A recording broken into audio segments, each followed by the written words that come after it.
Punkaham everyone, I'm here with Mayor. Yeah. Mayor is a young boy and Mayor has come today to meet me with his father right here. Namaste. And one more special guest, Mayor's mother. Right? She is right here.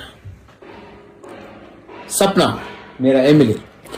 So सपना आया और सपना ने कहा कि जो भी हुआ है ठीक नहीं हुआ, लेकिन everybody deserves a second chance. क्योंकि हम लोग तिपरासा लोग सिर्फ कितना है 10, 11 लाख, 12 लाख, और अगर हम लोग एक दूसरे से फाइट करेंगे तो नुकसान हमारा नेक्स्ट जनरेशन का होगा.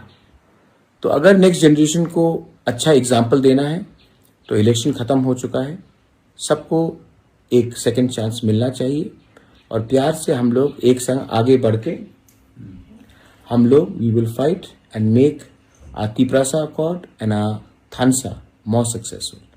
तो जो भी आप लोग ने बोला है अभी छोड़िए, हमको आगे बढ़ना है और 2028 में हमको अपना तिपरासा का दफा का सरकार बनाना है.